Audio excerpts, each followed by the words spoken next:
Welcome to the Starting Over podcast. I am your host, Edward Shelton, aka Dark Logos, and this is where we look at the strategies, tactics, and mechanics behind the game of Heroclix. Well, it is a nice evening. I've had two tournaments, and this weekend I've had two tournaments, and it's almost 1 in the morning. So I definitely will be going to bed soon.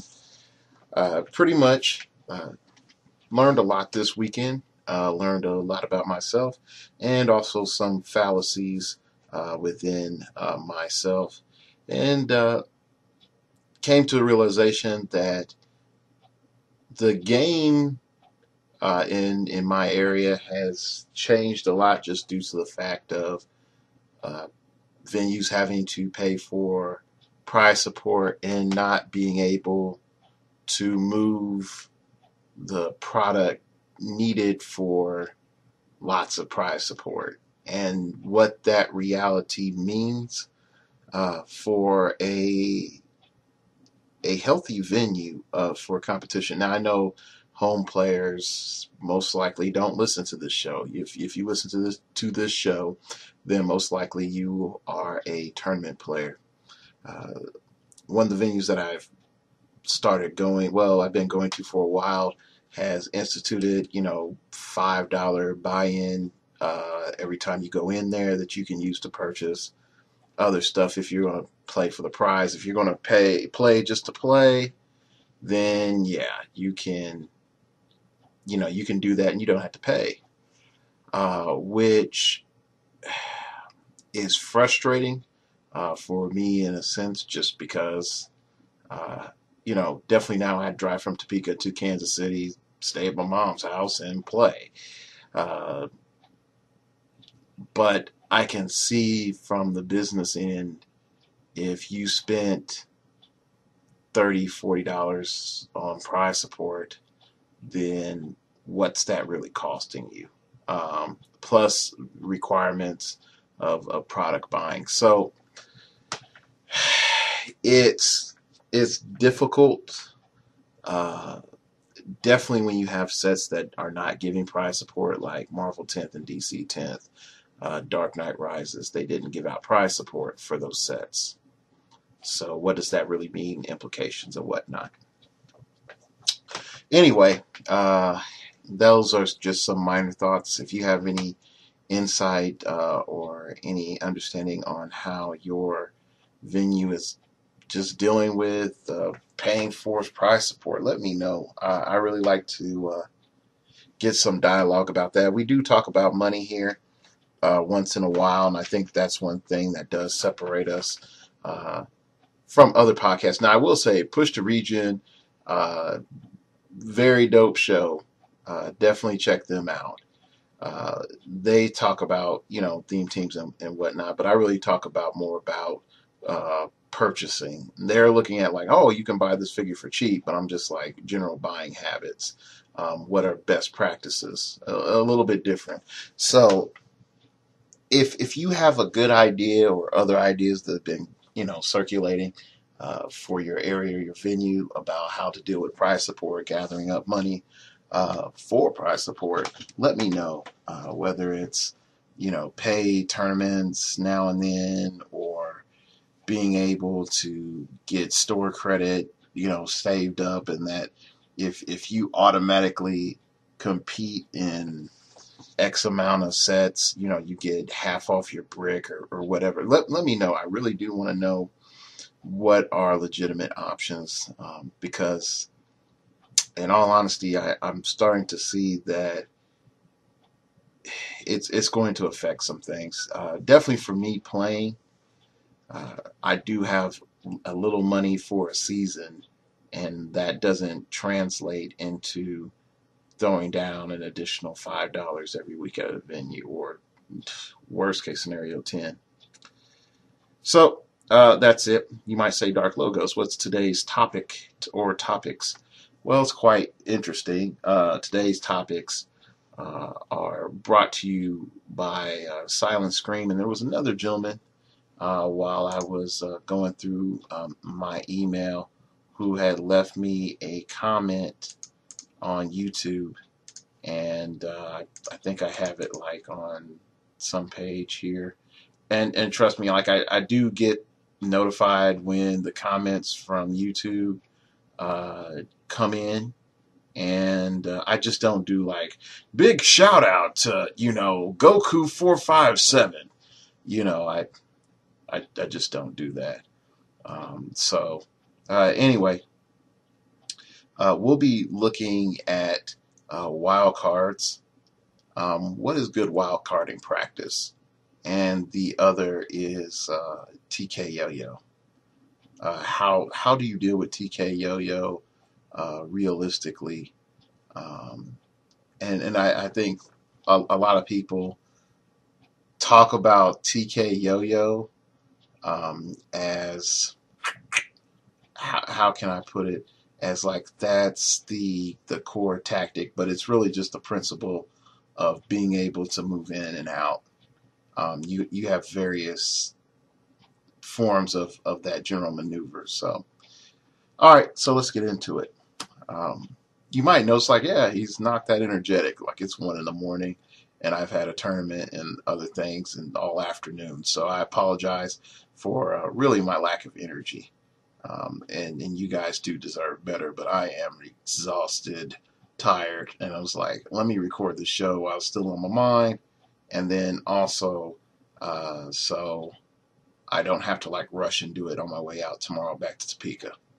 So anyway, wild carding is an interesting factor because it used to be a lot stronger in Heroclix, definitely with certain particular team abilities, and Batman being like dirt cheap. Like you could get like a Batman TA for like 19 or 20 points, or how much was that like Robin back in the day from like Hyper Time? Like ridiculous.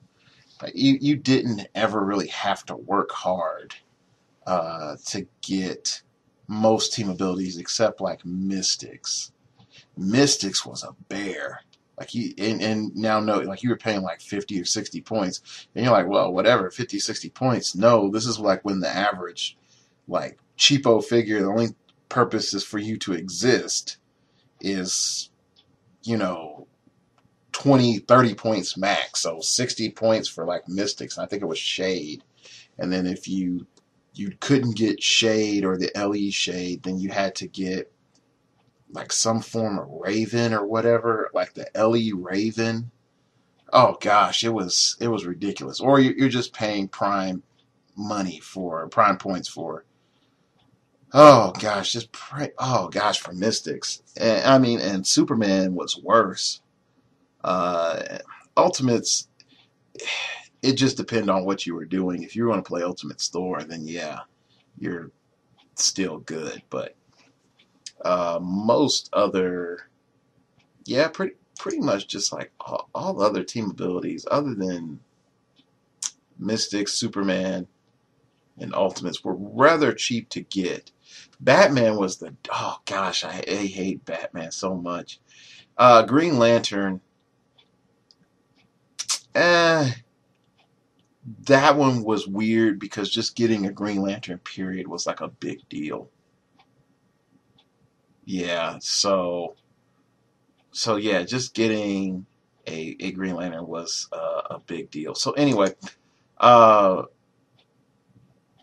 what's the big thing that you're looking at is with your wild cards, you first have to look at your team synergy. And you look down and you're like, I have 3 wild cards, and I'm going to have 4 other figures on this team that do something, and they have these keywords, and they don't have any good team abilities. Then you need to look to see, like, hey, do I have a good ATA that I can copy? Now, they changed the rules so many times on ATAs, and I'm glad that they just resolved and said, hey, guess what? You can copy ATAs as long as that figure's on the board, and the same for any other team ability. You can copy that team ability as long as it's on the board, and it says, as long as it doesn't say, this cannot be copied by wildcards, then you can copy it. So you have a powerful team ability like what was it? The Avengers team ability that says I can't be outwitted unless I've been dealt damage. Powerful team ability. I can copy that. Or you can say you have a team ability uh, pretty much more along the lines of saying, hey, uh, when I move next to a square blocking terrain, as a free action, I can blow it up. Then, you get cool stuff like that. Well, yeah. But then ask yourself, all right, you have this Avengers ATA, which, okay, it gives you a little bit more security. You know that if you are dealing with a team or really coming out of a set like after Batman, there's a lot of outwit. That's going to help you. Or are you dealing with somebody that's running like a full utility belt, which people don't be deceived. It is possible. It's been possible since the first month for people to have full utility belts. You just have to go to enough no man's land events or buy them off of eBay. Um, but do they have a full utility belt? If they have a full utility belt, then guess what? Your wild carding is going to be hurting. Okay. But I would also say with that utility belt comment, just because someone uses the utility belt to negate the team ability doesn't mean that you can't still be copying it. Uh, so keep that in mind. It, definitely for your wild cards. But the next thing you want to look at your wild cards is, all right, I have all these team abilities on my team. Do I have a defensive and offensive wild card team ability? And the most classic one is Batman Superman TAs. I have Batman TA for my opponent's turn. I have Superman TA for my turn. Okay, I need to shoot your guy in stealth or at least get rid of your hindering terrain bonus. Boom. I have Superman TA. I need to hide in stealth that I just walked through. Boom. On your turn, I have Batman TA. So at the end of my turn, I make sure that I set up uh, Batman TA. At the beginning of my turn, when I'm going to do the actions, I'm going to make sure that I'm going to have Superman TA. It's very, very essential that you get it lined up properly. Now, the one thing that I would want to add, just for giggles, because there are things what I like to call passive TA wildcard abuse. Yeah, okay, I know that seems like really excessive, but take for example Shield TA. You're next to a figure. You have Shield TA to copy. You've already attacked and done everything that you wanted to do this turn with your wild card. But your other figure on your team needs one more range. Copy Shield TA, give the +1 range, then at the end of your turn, copy Batman. So it's something that's useful. Same thing for, what is it, Superman enemy. Oh, you've done all the things that you needed to do, and then you wildcard Superman enemy, your lower points, and you're next to a higher point Superman enemy figure, and bam, you outwit whatever it is. Stuff like that is where you can really learn a lot about yourself and how many balls you can juggle in the air. Um, if you have a problem with using wild cards in that way, then I just tell you, I would really just tell you, like, stick to something simple, like you're copying 1 or 2 team abilities. But if you really want to get the most out of your wild cards, you need to understand that your wild cards need to be mobile, that your wild cards are key, very key to your positioning in your victory. And not only that, it is essential for your wild card pieces to be that flexible glue, or that joint in your walking tin man of doom for your opponent, not yourself. Okay, you want to make sure that your wild cards can ebb and flow. And yes, it sounds very feng shui Chinese proverb, Sun Tzu Art of Warish. But you need to have your wild cards to ebb and flow with the battle, and copy your team abilities that you need when you need it. wild cards, and I will say it like this: wild cards are more a counter attack, counter move than a direct move. Okay. If you could say if you use them in a direct move, you can only do so much with offensive TAs. And in all honesty, you only can do so much with Superman. You can only do so much uh, with Shield or PD Hydra, stuff like that. But at the same time, just as binary, you have defensive team abilities that are like scrolls. It's freaking awesome if you don't have Batman. Like it's so good to copy scrolls. Definitely if you have super senses and shape change. So I have scrolls, super senses, and shape change. What's the odds of you hitting me? Not very high. Okay. Let alone anyway.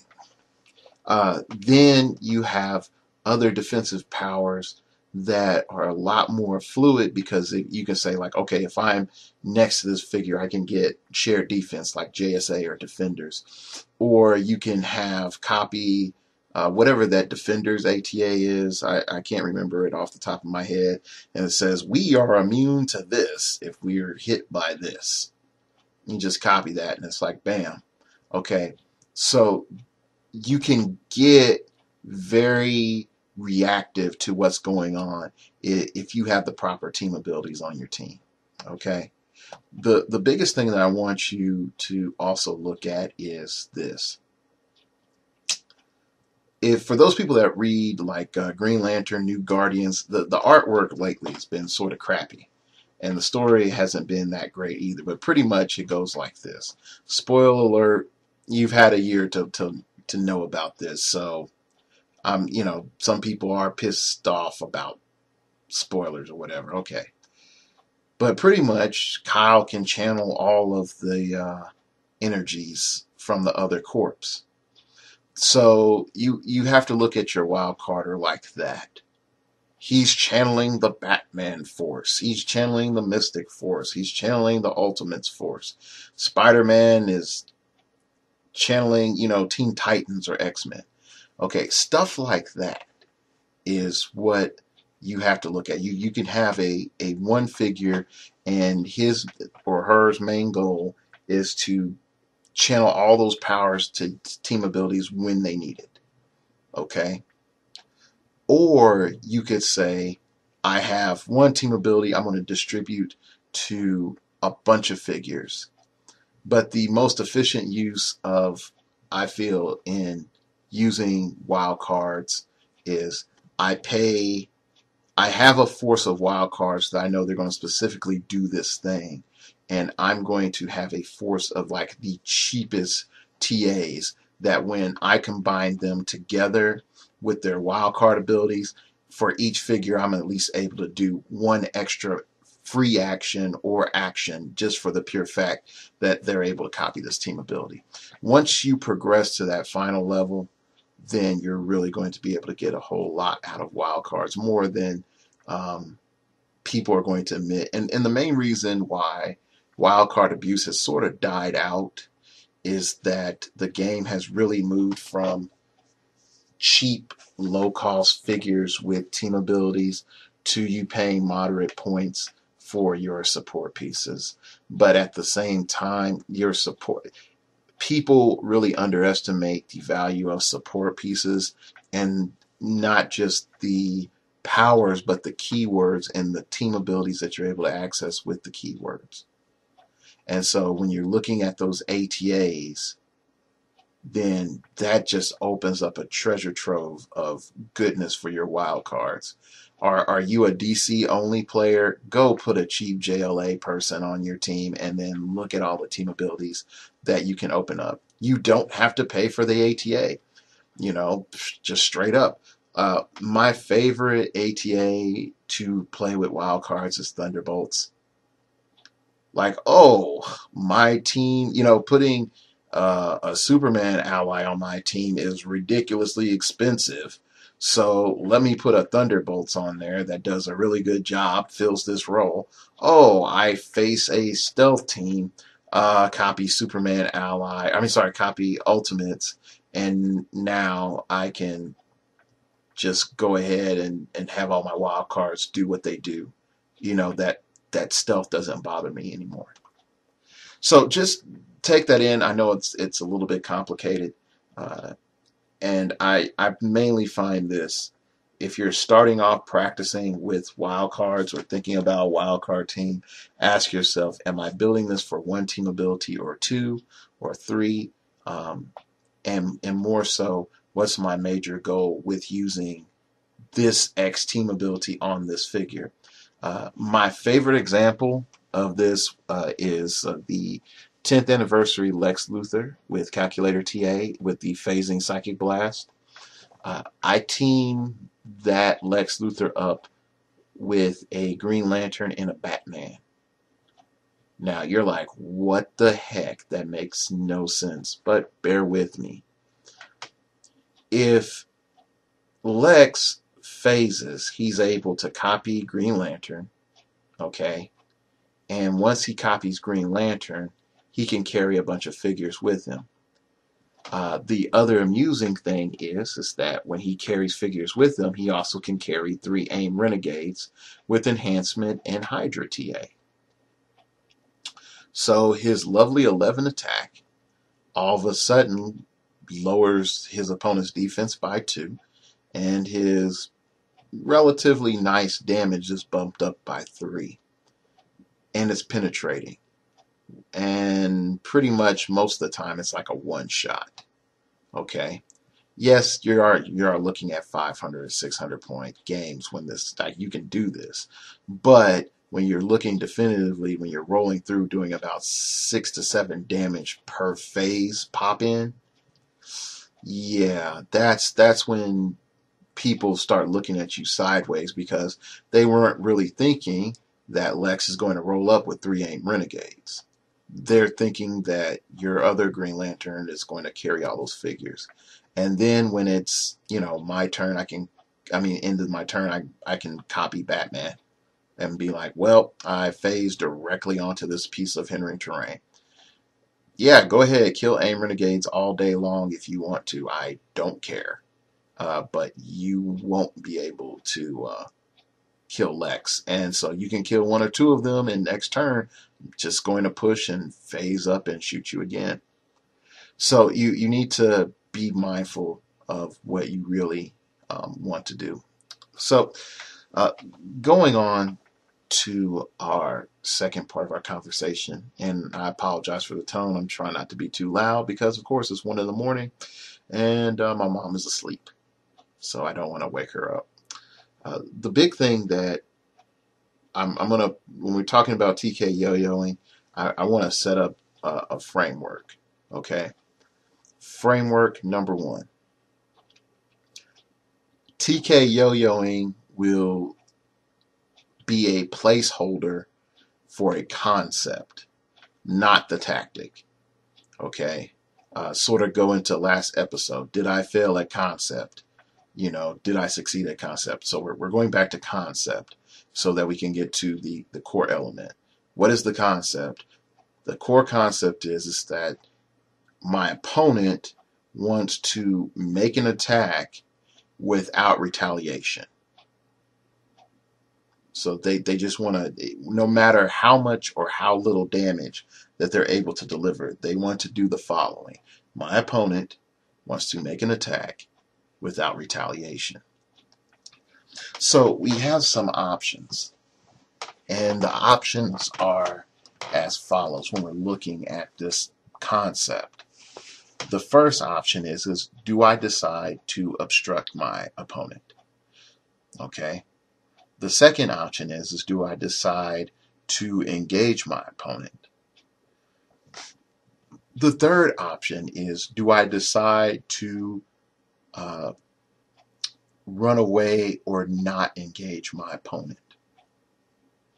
And it seems like, hold up, wait, I can do that? It's like, yeah, you can. So let's break it down. All right, so you decide that you are going to obstruct your opponent. The first thing with the concept of not getting retaliated against is that you need several elements. The primary element is TK. The secondary element is some form of stat modification. Usually it's going to be used for movement.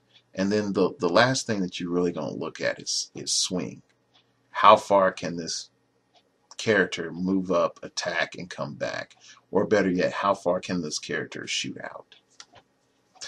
Most TK yo-yoing is done with a hypersonic speed ranger just for mobility issues, really. Move up 4 or 5 with a range of 4 or whatever, and then take your shot and then move back. While that could be, it can be okay, it does have its weaknesses. It does have a lot of weaknesses. First weakness is most figures that you can TK yo-yo in a 300-point game won't really have really good ranges. And if you do pick up a figure with really good range, really good damage, then you're facing 2 50-point TKers and support, which means that if you do any sort of damage to the main attacker, the rest of the team can't do jack. When you're dealing with larger point games, TK yo-yoing, again dealing with the concept of not being retaliated against, is a lot harder, just for the pure fact is that other players can invest in a lot of awesome tools, and most of those tools are ridiculous. So that's the first thing. We can obstruct our opponent first off by picking a map with lots of walls. It becomes ridiculously hard for a TK yo-yo to work with walls. They now have to move from their starting area and pick a alleyway to fight in. And there is no guarantee that you are going to engage them from that alleyway. Pure and simple. Like, some people will think that, oh, TK yo-yo is invincible because you'll never catch Superman, you'll never catch the flip-flop Batman or whatever else. But in all honesty, if you make it hard for them to navigate around, they can't do anything. The next thing that you can say is, oh, I have barrier, which is blocking terrain that I control. If TK yo-yo becomes a continual problem for your venue, bring barrier. Oh my goodness. And the main reason I say that is that so many people fail to understand the power of alternating barrier because they never had to live through the Captain America structural integrity field. Oh my gosh, just horrible meta. Okay. And because structural integrity field got nerfed to all get out, then all of a sudden people stopped using barrier because it wasn't broken, but it's still strong. Barrier has been strong since its introduction. It just ebb and flows depending on the maps and the meta. That's it. There are a lot of people that fail to use barrier that perform well, but people who constantly perform well will have used barrier effectively on several occasions. Shoot. When Superman meta came back in, I just went to barrier, Psychic Blast, and Pulse Wave. Sort of was on the Pulse Wave trip because of Nightcrawler. Nightcrawler created a mobility issue in which Pulse Wave was required, but barrier was harder because he could just dance around that. When you're dealing with the TK yo-yo, they don't have that mobility that Nightcrawler does. Okay, that's the first thing, because Nightcrawler is getting in to do a melee attack. Your TK yo-yo is doing a ranged attack. So once you put up obstacles, they can't get around that.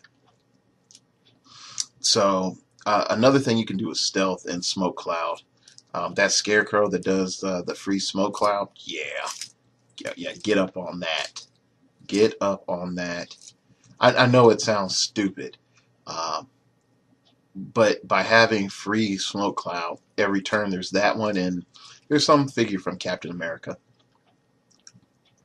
I forgot hers. It's not Dawn Star, or is it? I don't even know. But she puts out like free smoke cloud. So you're looking for figures that give you like smoke cloud for free, or smoke cloud, and where you have two smoke cloud figures in stealth, and you all just sort of dance there.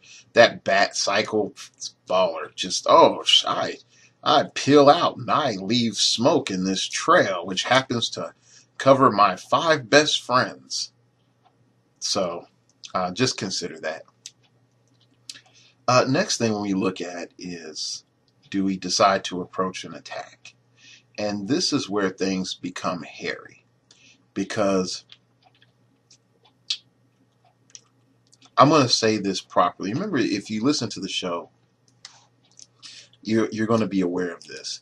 If you see a TK yo-yo and you do not have mobility, and I'm going to address failure first and then success later, but if you see that you do not, if you have a very slow-moving, methodical army that cannot advance 8-10 squares up each turn, you have to decide what you are going to sacrifice to get to your opponent. Like, just point blank, you can't punk out. If you do decide to be hesitant, you've lost.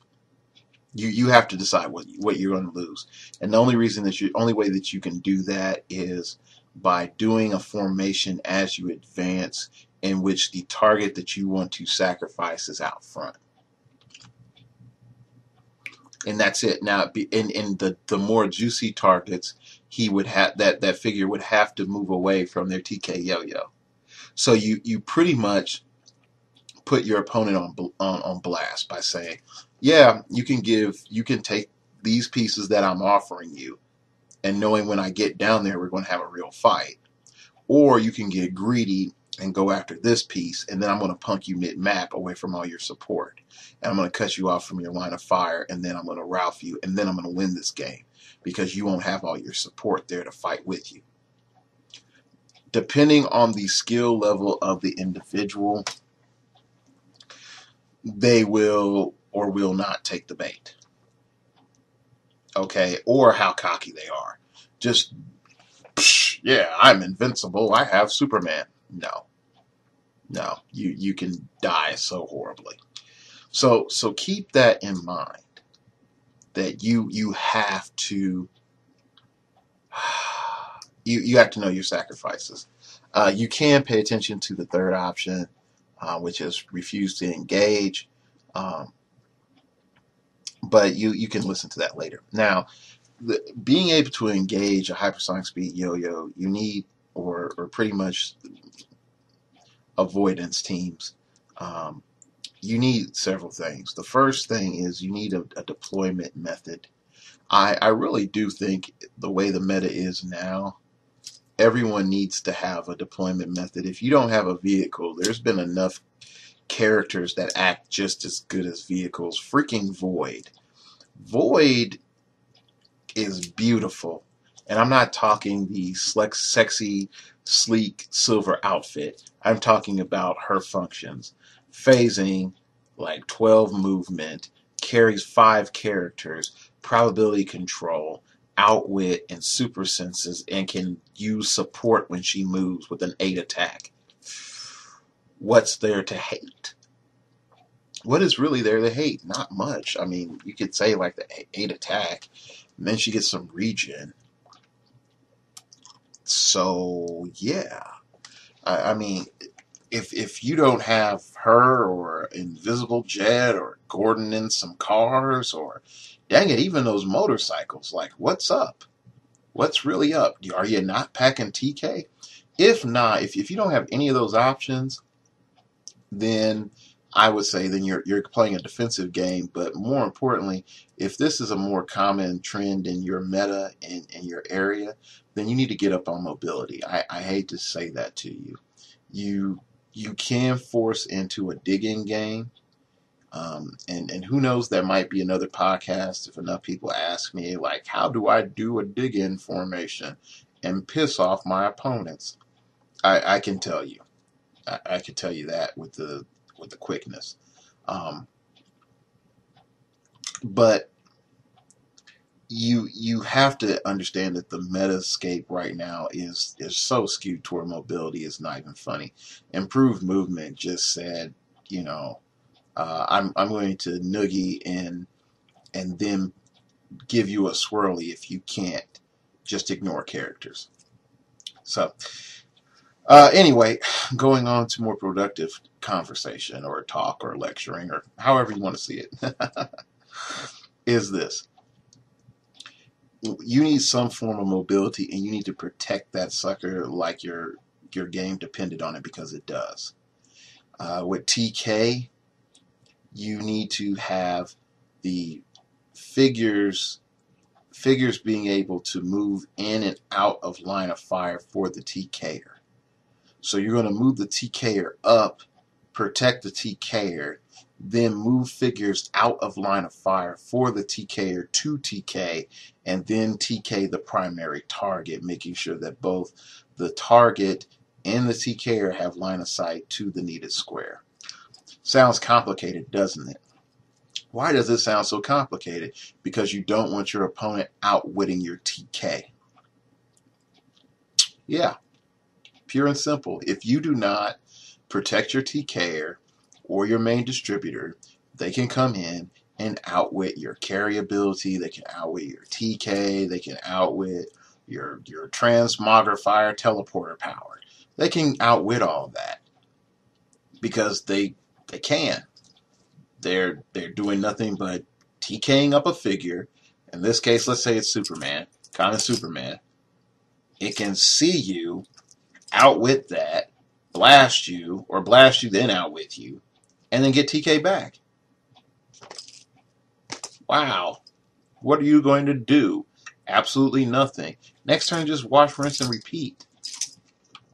Okay? The next thing when you're going to bum rush them is this. If it's a higher point game, they can add in more shenanigans. But in a lower point game, 300 to 400, your opponent can only have some of the following. They can't have all of the following. Okay, first, some way to remove tokens, or at least make it so that that figure can attack multiple turns in a row. TK, some form of mobility, additional mobility, probability control, outwit, let's see, perplex, hypersonic speed. I almost want to say range combat expert, but that's just me. Like and that's a different type of TK yo-yo in particular. That type of TK yo-yo, when you start seeing range combat expert, that's when they say, like, yeah, come on, I'm waiting for you. Yeah, come into my death zone and I'll light you up. Those are the more scary ones. Because the ones that are hypersonic speed, dance around you, float like a butterfly, sting like a bee, they're top loaded. Like you just get them off their top click and they're sort of dead. But those ones, they're like, yeah, get in my zone. They're set up to fight you from point blank once you enter that zone of fire all the way back to their starting area. Those are the more scary ones, but most people don't have the guts to do those, okay, because they like the dancing Superman or hypersonic speeder or whatever you want to call it. Okay, so once you protect your mobility going forward, the other thing that you have to ask yourself is, once I get there, how am I going to kill this figure? Okay, and that means that your support pieces need to fight. If they need to take the last shot because they have 2 damage, and currently that main attacker has impervious or invulnerability, so be it. If you have to do 1 damage with toughness with one of your main support pieces and push to do it, so be it. You gotta do that. Okay? Because once that big attacker is gone, then you're stuck fighting his support pieces, and 9 times out of 10, they're not going to be that awesome of combatants unless it's Enchantress. Really, like if you look at Scarlet Witch a little bit, but Enchantress is the only one out there right now that's a support piece that I'm like really scared of in a fight, because she can hurt you. She can do 3 damage. Okay, so that's enough of that part. Let's move on to looking at just pretty much waiting it out. And this is for the hunker down player, and I know there's people that love playing Turtle, and every card game I play, and every video game I play, even it clicks time to time, I am a Turtle player. I will just sit inside my shell and be like, you need to overcome everything I built up to earn your win. Okay? Now, here's the key thing that you have to realize.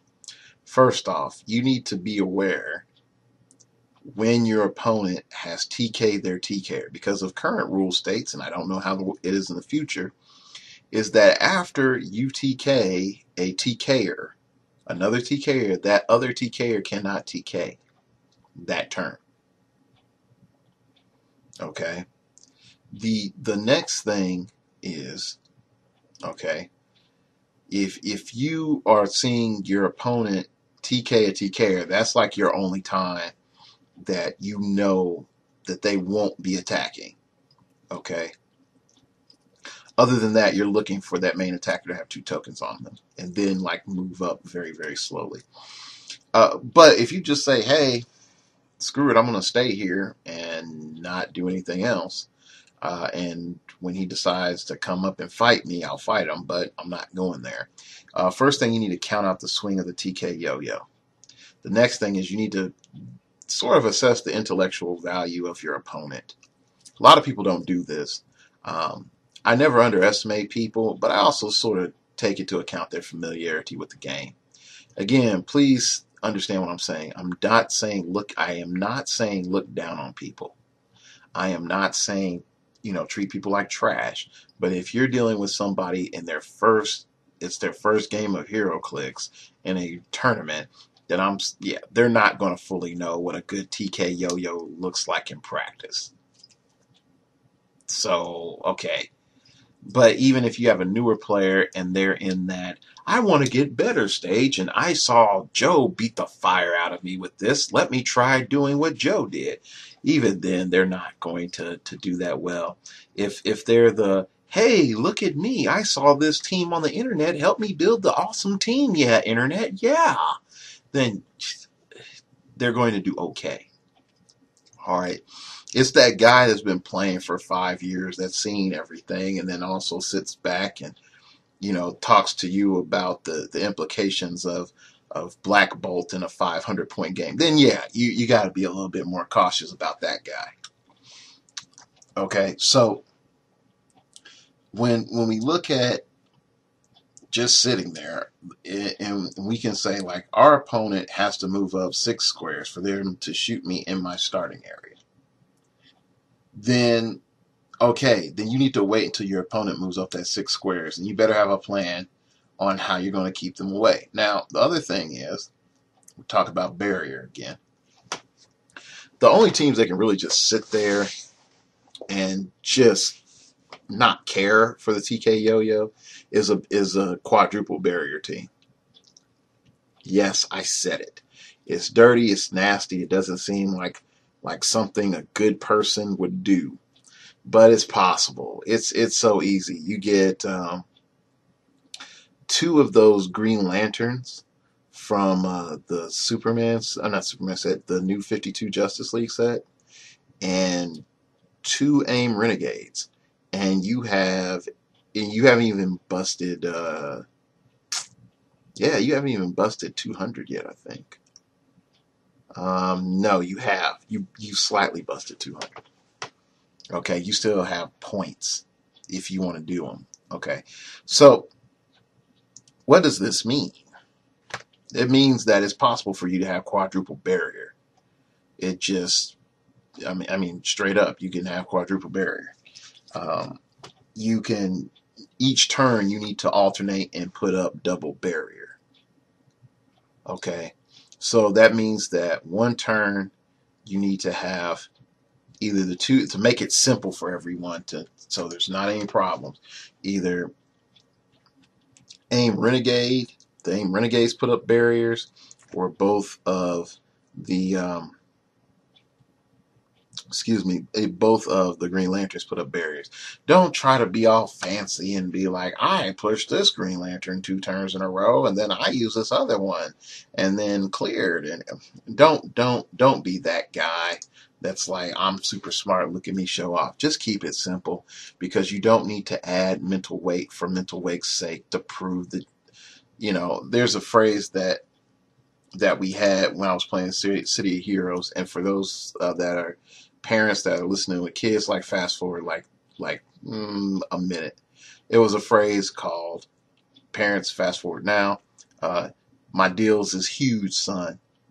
And if you don't know what the deals is, then yeah, PM me and I'll tell you. But yeah, so we used to use that phrase, and if you're trying to prove your deals is huge just because you can, hate to say it like this, you can juggle 20 things in your head. I'm sorry, this isn't chess. Anyway, parents, you can come back now, bring your kids. I respect parents. Anyway, you can put up quadruple barrier in a 300-point game and just piss people off. Definitely if your venue has like over 6 people. Oh gosh, they're going to hate you, because whoever, even if you lose that game, your opponent won't kill enough points to be seriously considered for to win the tournament. So yeah, you could punish them technically, even if you lose, if your venue has enough players. But anyway, going on. You also want to look at another effect if you're going to bunker down and wait for your opponent to come to you, is you need some ability to remove tokens, and you also need an ability that will either obstruct their range on top of the barrier. So if you had something that says, if blah blah blah is within 6 squares, range are cut in half, or blah blah blah, you can't, if you target so and so, you have to target this character first. You can find whatever figure. I don't have to tell you. And depending on if it's modern age or golden age, you're going to find some gem, and then you're going to PM me or write a comment on YouTube like, Dark Logos, check it out. Here's this team, completely broken, exactly what you're talking about. And I'm going to be like, yeah, I had no clue that existed. Bravo, you taught me something. Okay? So, realistically, just sitting there, you already have to have a team built to do that. If not, you're back to obstruction, and you're back to approaching. Okay? But the thing about obstruction is inevitability to combat. Approaching is aggressive in combat. Just sitting there and chilling, you're taking a passive stance to combat. If you are too passive in stance in combat, there's no guarantee for you to get enough points for victory, which is what happened to me today in my final round, in which I had to roll off. Did I like the idea of rolling off? No. But did I win because of a roll off? Yes. Was my team too passive? Yes, due to it being too technical. Was his team way too passive? Hell yeah. But it was built on a high level of defense. It didn't have any risk built into it. So then there's the catch. You have no risk, you can't get great rewards. Oh, okay, now you got to do risk, you have to forfeit safety. Risk and safety do not work hand in hand. You can be safe, minor gains, slow games. Now, if you have a venue where you play the time, boom, safety is where it's at. Or sorry, if you play to white map, safety is where it's at. But if you are in a venue with a time allowance, then you have to factor in some level of risk. Okay, so Uh, anyway, hit me up at startingoverpodcast@gmail.com. That's startingoverpodcast@gmail.com. If you got something for me. Pretty much this show was viewer decided, and so yeah, I mean, pretty much I didn't have any other ideas, so I was like, hey, let me hit the email. Also, check out the blog, startingoverpodcast@gmail.com. That's startingoverpodcast@gmail.com. I got a funny picture of of my master mold from my Golden Age tournament, in which Master Mold is holding my Infinity Gauntlet. So, for all those who know how much I love some Master Mold, you'll appreciate the little header. That's the best way I can put it. And for anyone that decided to actually stay all the way to the end of the show, and I really do mean that, I have a special little gift for you. Anyway, Twitter @StartOverPod, and the blog where all the cool, interesting stuff is startingoverpodcast.blogspot.com. I try to hit Monday. I'm pretty good on. Wednesday, a little shaky most times. Friday or Saturday, it's like, am I traveling or not? If I'm in Topeka, good chance that I'm going to do it. If I'm in Kansas City, man, Friday you are definitely not going to see a blog post. Friday, you are not seeing a blog post whatsoever. Saturday, you may see it depending if I have a team built or not. And then what my mindset is after I come back from my last tournament. So if there is anything in particular, and I'm just going to add this in, anything particular you want me to talk about, comment on, or look at, let me know. It may be a blog post and not a show, depending on how I feel on it. Okay, so, definitely that's the one thing about the blog is if it's something that is really short answer, then boom, yeah, it's guaranteed to be on the blog. Or if it's something that I might need a visual, it's going to be on the blog. But if it's something I could just sit here and talk about, then yeah, I can do a show on it. So that's pretty much it. For those who play HCO, the code I have for my Birds of Prey is S like Sam, O like Omega, G like Girlfriend, F like Frank, 5-2, U like Ultra, V like Violet, 589, A like Alpha. So once again, that's S like Sam, O like Omega, G like Girlfriend, F like Friend, 5-2, U like Ultra, V like Violet, 589, A like Alpha. So I don't know if you can hear this, but I have now ripped up this code, and whoever on the internet gets it, gets it. And who knows, and I will say this, I have a few HCO people that listen, but not a ton. So who knows, internet archivers, you might actually get the code. Don't know. All right, that's it. I really appreciate you all's patience. If you have any ideas for the 50th episode, let me know, since that is coming around. I might do a live Q&A depending on, that was one idea that was going through my head. Another idea was like try to get Dan, Alex, and George in one room and let them just talk. Like really just let them talk, and I just sit back and moderate, and throw them a question now and then, or having a like special special podcast with Push the Region and Glass Cabinet, and just having us all talk about what it's like to be a podcaster of Heroclix. So, that's those are ideas. Tell me what you think of that. Big ups to, I think it's like Clicks the Dial. They're another Heroclix podcast. I I'm not going to front. I don't watch them. But from what I hear from a couple other people, they're a little bit more mature. So kiddies don't go over there. Parents don't send kids over there. Everyone that's an adult, go ahead, check it out. I'm not going to hate on them. More podcasters, the better. And it's just good for us overall. So that's it. Thanks for listening. And remember, we all have to start over sometime. And we all have to go to bed.